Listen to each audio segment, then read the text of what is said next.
नमस्कार, आर्यन खबर पे आपका स्वागत है। मैं हूं दीपक प्रियदर्शी। आरजेडी सुप्रीमो लालू प्रसाद यादव का जन्मदिन था। जन्मदिन पे जाहिर सी बात है कि तमाम पार्टी के नेता उन्हें आकर जन्मदिन की शुभकामना देते हैं। इसी बीच एक नेता डॉक्टर बाबा साहब भीमराव अंबेडकर की तस्वीर लेकर आते हैं उन्हें तोहफे में देने के लिए, और वो तस्वीर को लालू प्रसाद यादव के पैरों के पास, यानी जिस चेयर पर वो उन्होंने पैर रखा हुआ था, जिस कुर्सी पर उन्होंने पैर रखा हुआ था, वहां पर उसे रखता है। लेकिन इसके बावजूद जो है लालू प्रसाद यादव का कोई रिएक्शन नहीं आता है। इसके बाद इस तस्वीर के और इस वीडियो के वायरल होने के बाद बिहार के सियासी गलियारों में भूचाल मच गया। बीजेपी, जेडीयू, उसका सीधा आरोप है कि लालू प्रसाद यादव ने डॉक्टर भीमराव अंबेडकर, जो संविधान के निर्माता है, देश उन्हें भारत रत्न के नाम से जानता है और उनकी पूजा की जाती है, उनका अपमान हुआ। लेकिन इसके बावजूद लालू प्रसाद यादव ने माफी नहीं मांगी। तमाम बीजेपी के नेता जो हैं वो इस बात को लेकर दबाव बना रहे हैं। सम्राट चौधरी हो, गिरिराज सिंह हो, केंद्रीय कृषि मंत्री शिवराज सिंह चौहान भी आए, वो तमाम ऐसे नेता जो बीजेपी के नेता हैं वो बाबा साहब का अपमान बताते हुए लालू प्रसाद यादव से माफी मांग रहे हैं। लेकिन न तो लालू प्रसाद यादव ने अभी माफी मांगी है, लेकिन तेजस्वी यादव ने साफ कह दिया है कि माफी मांगने का तो सवाल ही पैदा नहीं होता।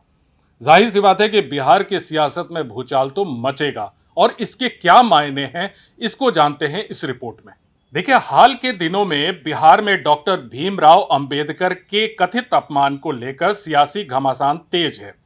यह विवाद खासतौर पर राष्ट्रीय जनता दल के प्रमुख लालू प्रसाद यादव से जुड़ा है। उनका जन्मदिन था 11 जून को और 78वां जन्मदिन था, और इस मौके पर एक तस्वीर सामने आती है जिसमें बाबा साहब अंबेडकर की तस्वीर उनके पैरों के पास रखी दिखी। इस घटना ने बिहार में सियासी तूफान खड़ा कर दिया है।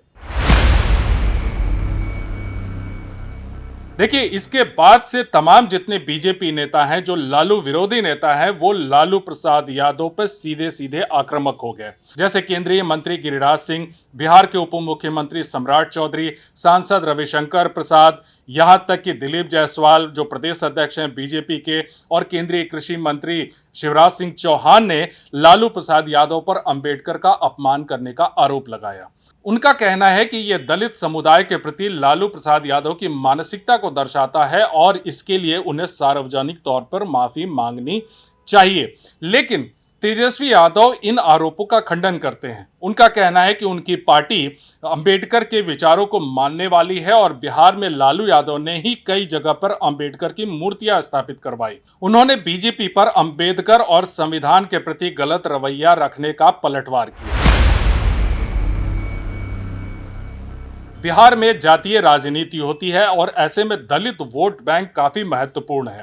देखिए, बिहार में दलित समुदाय का वोट बैंक काफी महत्वपूर्ण है। इस घटना को बीजेपी ने आरजेडी के खिलाफ सियासी हथियार के रूप में इस्तेमाल करने की कोशिश की है, खास करके उपचुनावों के समय, जहां परिवारवाद और सामाजिक न्याय के मुद्दे पर पहले से ही चर्चा है।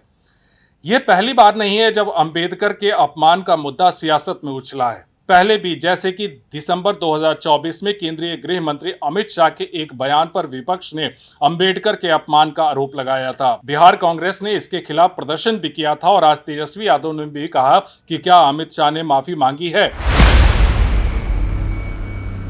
देखिए, यह विवाद बिहार की राजनीति में सामाजिक न्याय और दलित मुद्दों के इर्द गिर्द घूमता है। बीजेपी जहां इसे लालू और आरजेडी की छवि खराब करने के लिए इस्तेमाल कर रही है, वहीं आरजेडी इसे बीजेपी की साजिश करार दे रही है। यह मुद्दा आगामी चुनाव में और तूल पकड़ सकता है, क्योंकि दोनों पक्ष दलित वोटरों को लुभाने की कोशिश में है। देखिए, बिहार की राजनीति जो है वो दलित वोट बैंक पर टिकी होती है, यानी कई कास्ट फैक्टर अगर काम करते हैं उसमें दलित वोट बैंक जो है वो दलित वोट बैंक काफी मायने रखता है। अब ऐसे में दलित वोट बैंक को अपनी ओर खींचने की कोशिश पूरी तरह से जेडीयू और बीजेपी की तरफ से की जा रही है, और बीजेपी की तरफ से तो खास ही की जा रही है। लेकिन क्या इसका असर पड़ेगा दलित वोट बैंक पर? क्योंकि अभी जिस तरह से अभी बीजेपी रहनुमाई कर रही है, क्या इस रहनुमाई का असर दलित वोट बैंक के दिलो दिमाग पर पड़ेगा या नहीं, ये अभी कहना मुश्किल है। लेकिन सियासत अभी चरम पर है। इस वीडियो को देखने के लिए धन्यवाद।